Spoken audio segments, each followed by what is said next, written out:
Hoje, dia 6 de março, entrou em efeito o DMA na União Europeia. Esta sigla significa Digital Markets Act, ou Lei dos Mercados Digitais em português, e é um conjunto de leis aprovadas pela União Europeia para regular as gigantes tecnológicas consideradas gatekeepers pela Comissão Europeia. Mas o que é isto do gatekeeping? Resumidamente, é quando uma empresa gigante usa o seu poder para agarrar os seus utilizadores e clientes e assim forçá-los a usar os seus produtos e, pelo caminho, acabar com a concorrência. Apple, Google, Amazon, Meta, Microsoft e ByteDance, dona do TikTok, foram estas as empresas consideradas gatekeepers pela União Europeia em diversas categorias do mercado tecnológico. Nas redes sociais temos o TikTok, da ByteDance, o Facebook e o Instagram da Meta e o LinkedIn da Microsoft. No Messaging temos o WhatsApp e o Messenger, ambos da Meta, e o iMessage da Apple, que está ali no limbo entre ser gatekeeper ou não, embora não tenha sido considerado, pelo menos para já.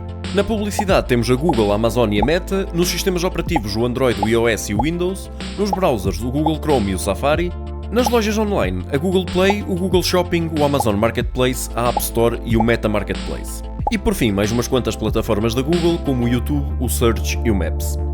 Existem 3 pontos que fizeram com que todas estas fossem consideradas gatekeepers. Porque detêm uma posição económica forte e têm um impacto significativo no mercado interno em vários países da União Europeia, porque são importantes na intermediação entre utilizadores e um grande número de empresas, ou porque detêm ou estão prestes a ter uma posição enraizada e duradoura no mercado. Todas elas foram informadas sobre este estatuto no final do ano passado e a partir de hoje têm de cumprir com as novas regras. As apps de messaging, como o WhatsApp e o Messenger, irão ser forçadas a permitir a interoperabilidade com outras apps de messaging. A Apple irá ser forçada a permitir que as aplicações que cobram dinheiro aos utilizadores, seja subscrições ou compras, utilizem métodos de pagamento alternativos ao contrário do que fazia até agora, onde obrigava os desenvolvedores a utilizar o método de pagamento da Apple, onde cobrava uma taxa de 30% em todas as transações. A Apple vai também ser forçada a permitir que os utilizadores descarreguem aplicações a partir de lojas alternativas, tal como já acontecia no Android. Mas claro, como estamos a falar da Apple, é óbvio que vai obrigar as aplicações com mais de 1 milhão de downloads que sejam descarregadas fora da App Store a pagar uma taxa de 50 cêntimos por cada instalação por ano. A Europa não está contente com isto, nem muitos desenvolvedores que oferecem as suas apps de borla. Mas continuando, mais mudanças na Apple, em específico na App Store, onde também vai ser forçada a permitir plataformas de streaming de jogos, como o Xbox Game Pass ou a Nvidia GeForce Now. E por fim, os browsers do iOS vão também começar a usar os seus próprios motores em vez de serem forçados a usar o do Safari. Bem, parece que a Apple tinha o portão bem fechado, hein?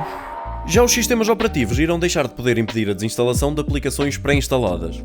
No Windows, aplicações como o Edge, e no Android, aplicações como o Gmail, o Chrome ou o Maps. A Meta foi forçada a permitir que os utilizadores desvinculem as contas do Facebook, Messenger, Marketplace e Instagram.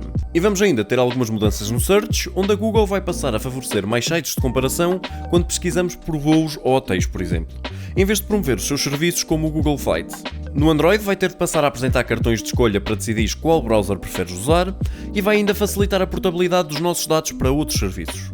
E lojas online como a Amazon irão deixar de poder favorecer os seus artigos de marca própria em detrimento de outros semelhantes. Todas estas apps vão ser impedidas de rastrear os utilizadores fora das suas próprias plataformas para efeitos de publicidade personalizada. E estas são só as principais alterações que iremos começar a ver a partir de hoje. Se estas empresas não cumprirem as regras, irão ser forçadas a pagar multas de até 10% do volume de negócios anual total da empresa a nível mundial ou até 20% em caso de reincidência. Se não aceitarem isto, terão obviamente de parar de fazer negócio com a União Europeia, coisa que obviamente nenhuma destas mega empresas quer. O objetivo principal de tudo isto é garantir uma concorrência justa entre startups e gigantes tecnológicas e promover a inovação no mercado online, e assim dar mais alternativas e liberdade a nós utilizadores.